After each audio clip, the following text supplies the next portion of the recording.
Surprise! The Big Bang isn't the beginning of the universe anymore. Where did all this come from?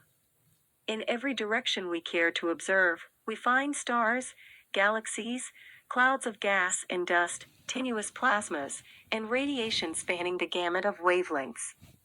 From radio to infrared to visible light to gamma rays. No matter where we look or how we look at the universe, it's full of matter and energy absolutely everywhere and at all times.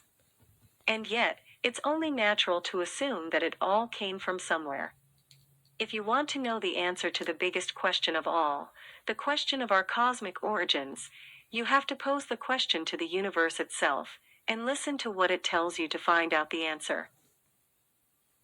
Today, the universe as we see it is expanding, rarefying, getting less dense, and cooling. Although it's tempting to simply extrapolate forward in time when things will be even larger, less dense, and cooler, the laws of physics allow us to extrapolate backwards just as easily. Long ago, the universe was smaller, denser, and hotter. How far back can we take this extrapolation? Mathematically, it's tempting to go as far as possible. All the way back to infinitesimal sizes and infinite densities and temperatures, or what we know as a singularity. This idea of a singular beginning to space, time, and the universe was long known as the Big Bang. But physically, when we looked closely enough, we found that the universe told a different story. Here's how we know the Big Bang isn't the beginning of the universe anymore. Like most stories in science, the origin of the Big Bang has its roots jointly in both theoretical and experimental/observational realms. Over on the theory side, Einstein put forth his general theory of relativity in 1915. A novel theory of gravity that sought to overthrow Newton's crown jewel. His theory of universal gravitation. Although Einstein's theory was far more intricate and complicated, it wasn't long before the first exact solutions were found. 1. In 1916, Karl Schwarzschild found the solution for a point-like mass, which describes a non-rotating black hole. 2. In 1917, Willem de Sitter found the solution for an empty universe with a cosmological constant, which describes an exponentially expanding universe. 3. From 1916 to 1921, the Rice-Nordstrom solution was found independently by 4 researchers, describing the spacetime for a charged, spherically symmetric mass. 4. In 1921, Edward Kastner found a solution that described a matter and radiation-free universe that's anisotropic. Different in different directions. 5. And in 1922, Alexander Friedmann discovered the solution for an isotropic, same in all directions, and homogeneous, same at all locations, universe, where any and all types of energy, including matter and radiation, were present. That last one was very compelling for 2 combined reasons. 1. It appeared to describe our universe on the largest scales, where things appear similar, on average, everywhere and in all directions. And 2. If you solved the governing equations for this solution, the Friedmann equations, you'd find that the universe it describes cannot be static, but must either expand or contract. This latter fact was recognized by many, including even Einstein. But it wasn't taken particularly seriously until the observational evidence began to support it. In the 1910s, astronomer Vesto Slipher started observing certain nebulae, which some argued might be galaxies outside of our Milky Way, and found that they were moving fast. Far faster than any other objects within our galaxy.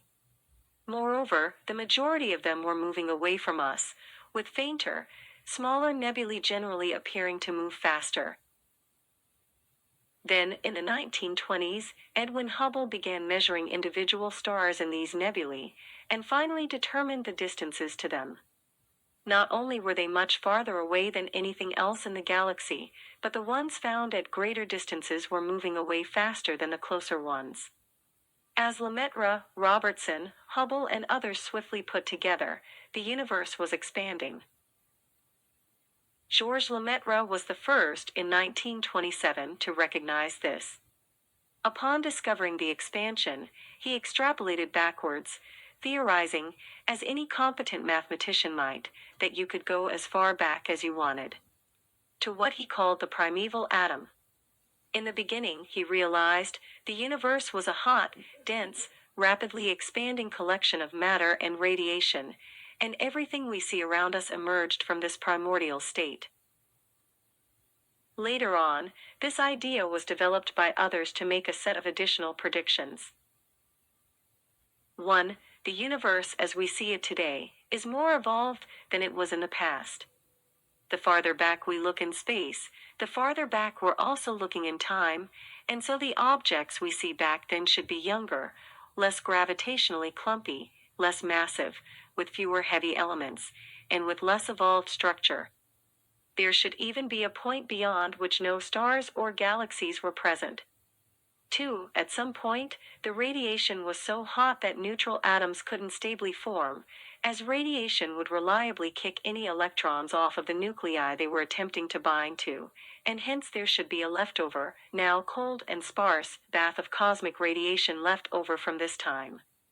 3. And finally, at some extremely early time it would have been so hot that even atomic nuclei would be blasted apart, implying there was an early, prestellar phase where nuclear fusion would have occurred. Big Bang nucleosynthesis. From that, we expect there to be at least a population of light elements, and their isotopes throughout the universe before any stars formed.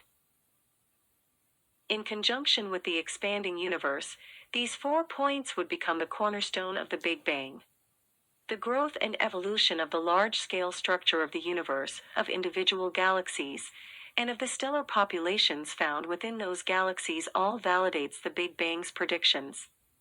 The discovery of a bath of radiation just 3K above absolute zero, combined with its blackbody spectrum and temperature imperfections at the tens to hundreds of microkelvin level, was the key evidence that validated the Big Bang and eliminated many of its most popular alternatives.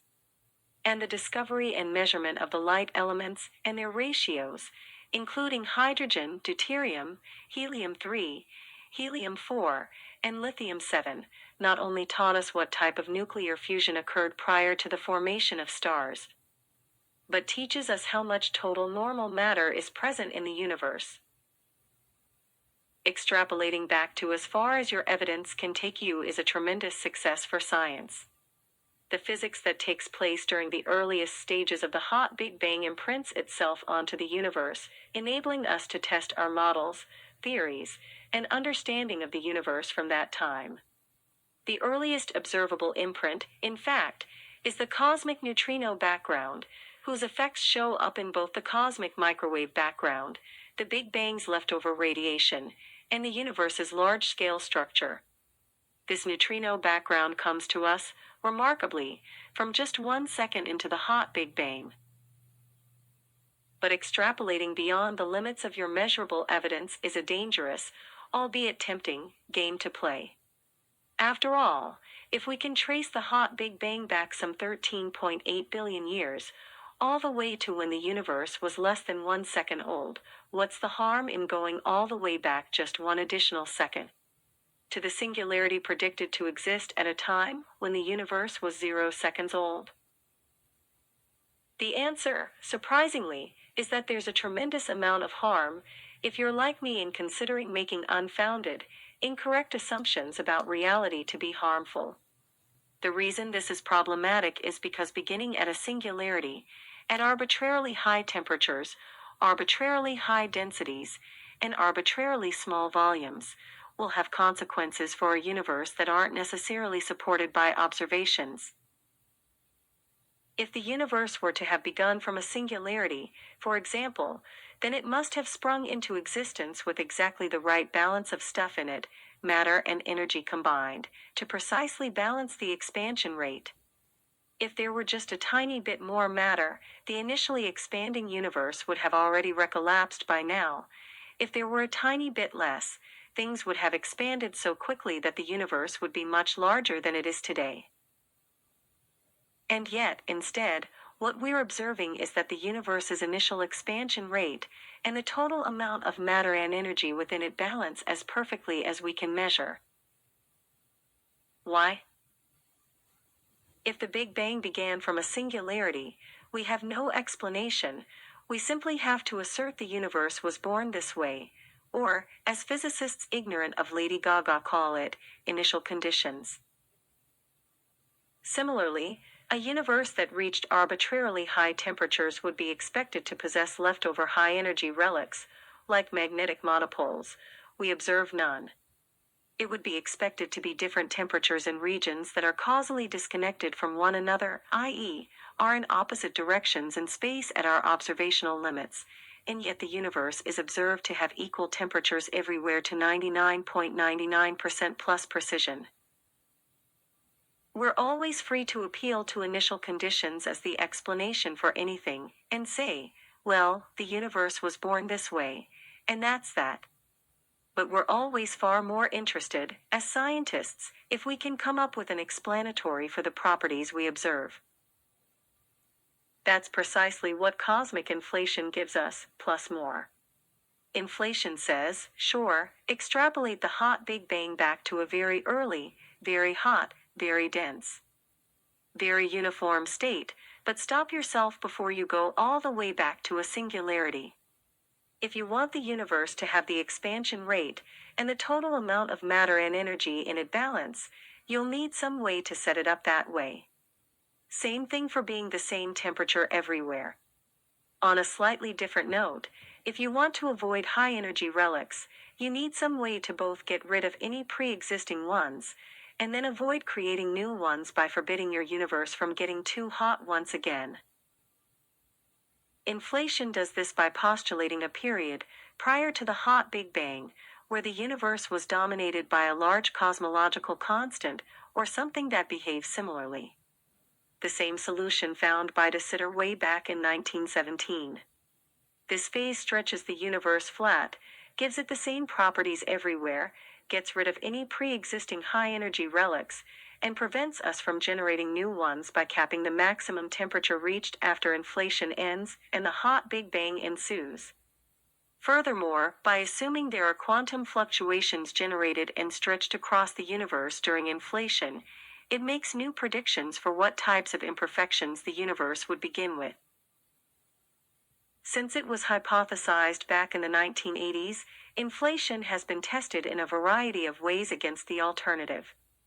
A universe that began from a singularity. When we stack up the scorecard, we find the following. 1. Inflation reproduces all of the successes of the hot Big Bang. There's nothing that the hot Big Bang accounts for that inflation can't also account for. 2. Inflation offers successful explanations for the puzzles that we simply have to say initial conditions for in the hot Big Bang.